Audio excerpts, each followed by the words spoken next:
இந்த வீடுதான். இந்த வீட்டுக்காரன் தான் நாடக துணியை வாடகைக்கு வாங்கினானா? ஆமா. யோ பெரிய மனுஷா, வாயா வழியில. நான் இல்லாத நேரத்துல என் கடைக்கு வந்து என் பையன் கிட்ட பொம்பளை வேஷம் போடுறதுக்கு ட்ரெஸ் எடுத்துட்டு வந்திருக்கானே, அவன் மாமனா மச்சானா மானம் கெட்டவனே. எது வாடகை துணியா? நான் அப்பவே சந்தேகப்பட்டேன், டூப்ளிகேட் பார்ட்டியா இருக்குமோன்னு. டூயட் பார்ட்டியே டவுட்ட கிளியர் பண்ணிட்டானுவ.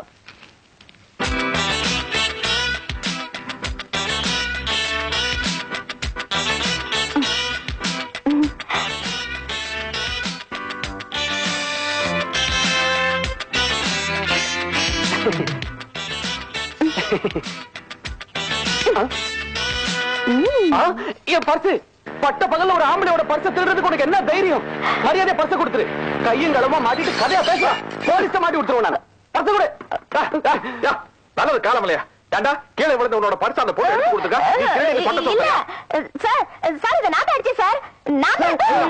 சும்மா இருமா. உன் மேல திருட்டு பண்ண சுமத்துறதுக்கு நான் விடமா. விடியா, இப்பதான் எனக்கு விஷயமே புரியுது. ஒரு பொண்ணை விட்டு பர்ஸ் அடிக்க சொல்றது, மாட்டுனா பங்கு போட்டுக்கிறது, மாட்டிக்கிட்டா சண்டை போடுறது. என்னன்னா சரி, கோர்ட்டுக்கு போக விட போறது இல்ல. கோர்ட்டுக்கு தானே போலாம்.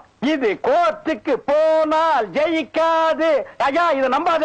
இது பெரிய டுபாகோரி. சினிமா தியேட்டர்ல பிளாக் டிக்கெட் வைக்கிற கேஸ் இது. என் சைக்கிள் ரிக்ஷால குந்திக்கின்னு காசு கேட்டா டிக்கெட்டை கொடுத்துட்டு டகாட்டி வேற காட்டி ஓடிச்சு போயிது. அதான் முடியாது. நான் கோர்ட்டு சினிமால பாத்திருக்கேன், நேர்ல பார்த்தல. நான் போயிட்டு தருவேன்.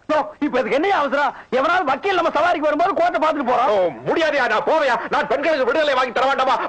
தாயிரா, உங்களுக்கு எல்லாம் பஸ் காசு வேணா கார் லெட்ல வச்சுட்டு போக வேண்டியதானே. பஸ் எடுத்துக்கிட்டா வைக்க போறதாலையா? போடா.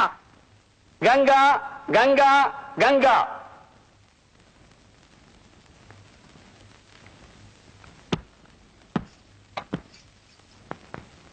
நீங்க இந்த சேகரங்களோட பர்ஸ திருடுனீங்களா? சொல்லுங்க, இவரோட பர்ஸ திருடுனீங்களா? ஆமா. இல்லைங்க சாமியோ. நீங்க சொல்ல வேண்டியது இங்க வந்து சொல்லுங்க. இருப்பா. போடா. வணக்கம் சார். நீதிபதி அவர்களே, என் பெயர் ராஜா. நான் ஒரு ரிக்ஷாக்காரன். நான் என்னுடைய சவாரியை முடித்துக் கொண்டு பொன்னுசாமி தெருவின் வழியாக வந்து கொண்டிருந்த பொழுது கீழே விழுந்த மணிப்பர்ஸை இந்த பெண்மணி எடுத்து உரியவரிடம் சேர்ப்பித்திருக்கிறார். ஆனால் அதை தவறாக புரிந்து கொண்டு இந்த பெண்மணி தன்னுடைய மணிப்பர்ஸை பிக் பாக்கெட் அடிப்பதாக நினைத்துக் கொண்டு அவரை குற்றவாளி கூண்டுக்கு இழுத்து வந்திருக்கிறார். மன்னித்துக் கொள்ளுங்கள், அழைத்து வந்திருக்கிறார். அந்த பர்ஸை திருநதா அவங்களே ஒத்துக்கிட்டாங்க. இல்லை நீதிபதி அவர்களே, இந்த பெண் போலீஸ் வீட்டிலே அழைத்து வரும்போது விரட்டப்பட்டிருக்கிறாள், உருட்டப்பட்டிருக்கிறாள், பயமுறுத்தப்பட்டிருக்கிறாள். அவர்களுடைய பயமுறுத்தலுக்கு பயந்துதான் செய்யாத குற்றத்தை அவள் ஒப்புக்கொண்டிருக்கிறாள். நீதிபதி அவர்களே, ஒரு அபலை பெண்ணை தண்டிப்பதற்கு முன்னால் அவருடைய எதிர்காலத்தை பற்றி நீங்கள் சற்று சிந்திக்க வேண்டுகிறேன். ஒரு பெண் இந்த அளவுக்கு நெடுநெடுவென்று வளர்வதற்கு அவள் கடந்து வந்துள்ள காட்டார்கள் எவ்வளவு என்று நீங்கள் எண்ணி பார்க்க வேண்டும்.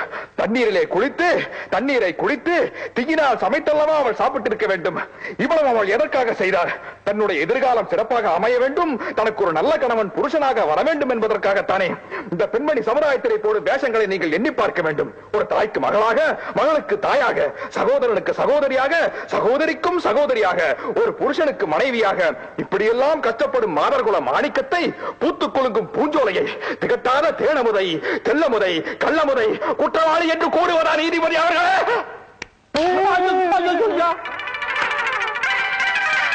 10 ரூபாய் வாங்கிட்டு போற கேசியா அதுக்கு இப்படி பேசிட்டு இருக்கான். ஒரு பெண்ணின் கண்ணீர் பன்னீராக மாற வேண்டுமே ஒழிய வெந்நீராக மாறக்கூடாது நீதிபதி அவர்களே. ஆகவே தாங்கள் இருதலையுடன் பாராமல் ஒரு தலையாக யோசித்து மறுபரிசீலனை செய்து அந்த பெண்ணுக்கு புனர்வாழ்வு கிடைக்குமாறு நான் கேட்டுக்கொள்கிறேன். அப்போதுதான் இந்த நாடே உங்களை பாராட்டும், சீராட்டும், தேரோட்டும், காரோட்டும், ஈரோட்டும்.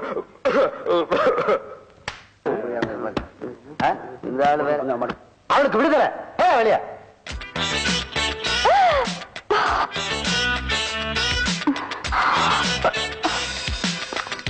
ஆமா, எதுக்கு நீ அப்படி தம் கட்டி பேசுன? எனக்கு அந்த கூண்ட பார்த்தோட பராசக்தி கூண்டுகள் ஏதாவது ஞாபகம் வந்துருச்சா? கூண்ட பார்த்தா உங்களுக்கு ஞாபகம் வந்துருமா? புலி கூண்ட பார்த்தா மட்டும் ஏன் ஒதுங்கி போறீங்க? கைய கால உள்ள விட்டு புலி கட்ட பேச வேண்டியதானே? நான் இப்படி பேசுறேன்னா 20 நாளா அந்த பொண்ணை இழுத்து அடிச்சிருப்பாங்க. நான் இப்படி பேசுறதுனால தான் ஐயோ சாமி ஒரு சவகாசமா வேண்டான்னு 25 நிமிஷத்துல அந்த பொண்ணை வெளியே அனுப்பிச்சிட்டாங்க. அது மட்டும் இல்லாமல் கோவிந்தசாமி, பெண்களின் விடுதலை என்பது வேலையா? அரை மணி நேரமா இதைத்தான் உள்ள பேசி அங்க இருக்கிற பொழப்பையெல்லாம் வீணடிச்ச.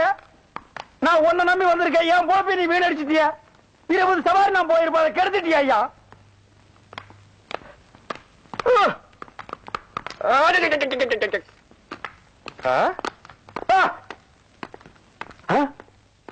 ஏன் வண்டியில உட்காந்துக்கிட்டு இருக்க? யோ, நான் தான் பர்ஸ் அடிச்சேன்னு ஒத்துக்கிட்டேன்ல, ஏயா என்ன காப்பாத்துற? நீ திருடனியா? எதுக்குமா? எனக்கு அப்பா ஸ்தானத்துல இருக்கிற ஒரு சித்தப்பா, அவன் குடிக்கணுங்கிறதுக்காக என்ன 100 200 விக்க பார்த்தா.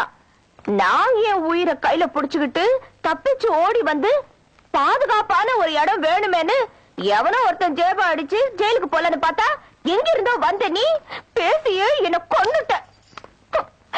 இப்ப நான் வீட்டுக்கு போன அவன் என்ன சும்மா விட மாட்டான். அப்புறம் நான் தற்கொலை தான் பண்ணிக்கணும்.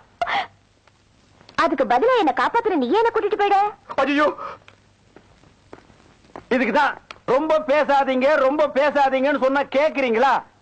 எது கிடைச்சாலும் சரி நாங்கள் அப்படி செய்வோம், நாங்கள் வந்தாரி இப்படி செய்வோம். தம் கட்டி பேசுனீங்க, தாய் குளத்து கிட்ட மாட்டிட்டீங்க. இவன் நான் எங்கேயா கூப்பிட்டு போறது? வீராணம் குழாய் காலியாத்தான் கிடக்குது, ஆள் கொண்டு எடுத்துக்குவோம். சரி உடுப்பா, நம்ம சத்திரத்துக்கே கூட்டிட்டு போவோம். ஆல்ரெடி நம்ம 2 பேரும் அனாத, 3வது இவ. இனிமே வீட்டுக்காரன் சந்தேகமே பட மாட்டான். இவதான் உன் சம்சாரம். சும்மா ஒரு பேச்சுக்கு இவளோட அண்ணன். இந்த பர்மா, வீட்டுக்காரன் நீ தெரிஞ்சுக்காத மாதிரியே நடந்துக்காத.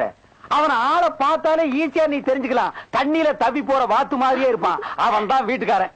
இந்த ட்ரெஸ் எல்லாம் கழட்டி போட்டு நான் கொடுக்குற ட்ரெஸ் போட்டுக்கோ.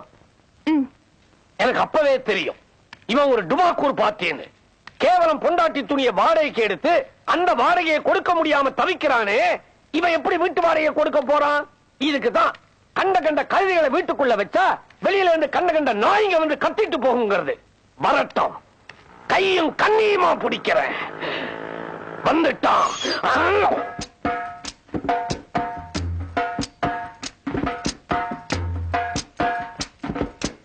நில்லுங்க. முதல்ல நீங்க புருஷன் கொஞ்சாதி தானா நான் பார்க்கணும். எப்படிங்க? முகத்தை திறந்து பார்க்கணும். என் தங்கச்சி முகத்தை நீ திறந்து பாக்குறியா? யார் இவன்? அது என் தங்கச்சி, இது என் மச்சான். நான் வெளியூர்ல இருந்து வந்திருக்கேன். வெளியூர்ல இருந்து வந்திருக்கிறிய, வெறுங்கையோடியா வந்த? பின்ன கையில சொரி சேரம் கூட வந்தா வீட்டுக்குள்ள விடுவியா? போ, எங்க மச்சான் சட்டை போட்டு நான் சமாளிச்சுக்கோயா. இவங்க 2 பேரும் உள்ள போகணும்னா முதல்ல நான் முகத்தை பார்த்து இது ஆசாமியா இல்ல ஆசாமனான்னு தெரிஞ்சுக்கணும். ஐயோ, பாத்துட்டா பாத்துட்டா, திறந்து பாத்துட்டா பாத்துட்டா பாத்துட்டா பாத்துட்டா. ஐயோ பாத்துட்டா.